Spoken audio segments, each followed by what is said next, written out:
All right. So we are saying, how does first law of thermodynamics apply to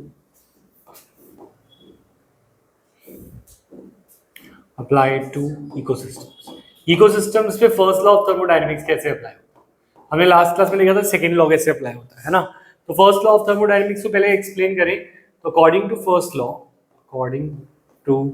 first law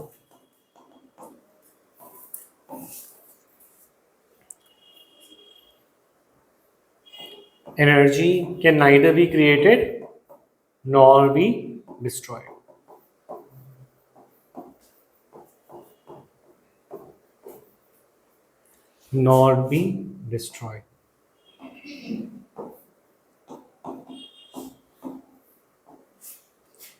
But can only be transferred. Correct? Can only be transferred.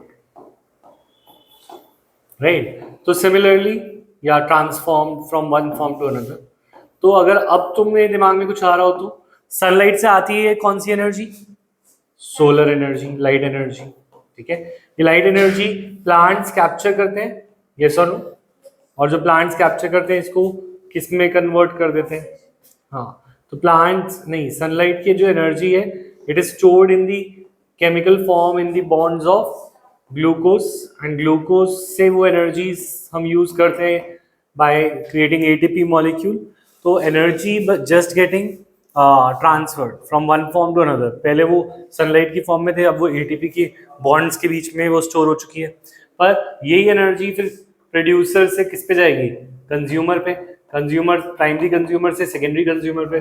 तो क्या energy, और ये energy respiration के losses भी बनाएगी.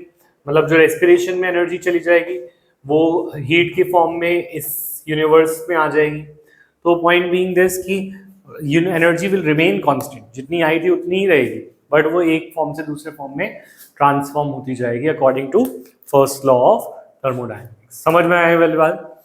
ठीक है. तो अगर वो कह रहे so you find unidirectional flow of energy from sun to producer and then to consumers. क्या is this keeping in first law of thermodynamics? ये फ्लो यूनिवर्स ये कैसा होता है?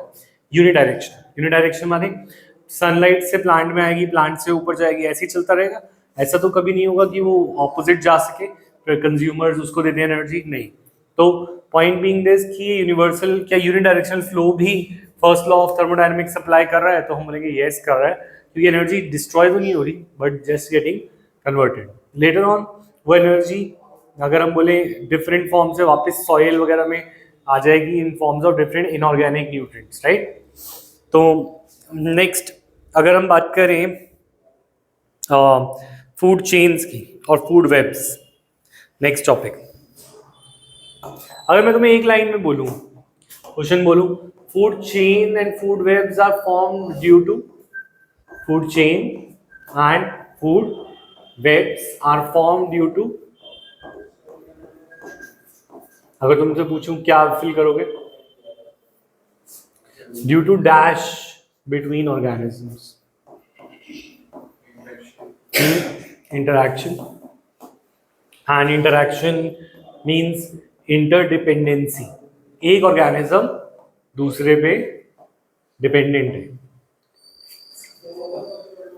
ठीक है, इंटरडिपेंडेंसी की वजह से, राइट? एक दूसरे को खाता है, दूसरा तीसरे को खाता है, ये इंटरडिपेंडेंट है.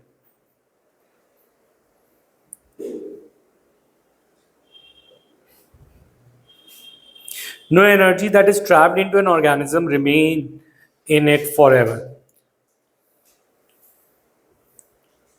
ठीक है, तो जो भी ऑर्गेनिज्म के अंदर एनर्जी है वो कभी भी उसमें ट्रैप नहीं रहती, वो हमेशा पास ऑन होती रहती है. Death of the organism is another beginning for another food chain known as detritus food chain. ठीक है, तो all animals are dependent on the plants, they are called consumers और heterotroph. If they feed on producers the plant, they are called primary consumers. तो अगर मैं बोलूं how many types, what are consumers and how many types of consumers are there, तो तुम क्या बोलोगे? What are consumers and how many different types of consumers are there?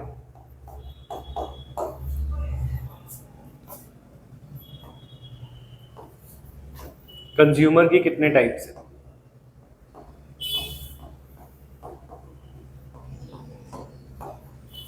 ठीक है, तो कंज्यूमर्स क्या हैं और उनके कितने टाइप्स हैं?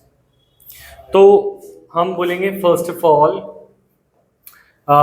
ऑल और animals depends upon all animal depend upon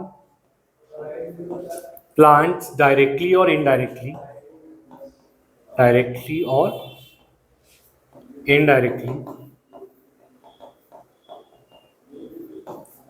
for their food needs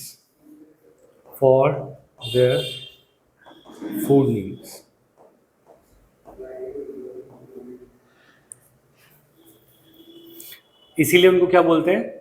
they are so called consumers or heteros. So they are called consumers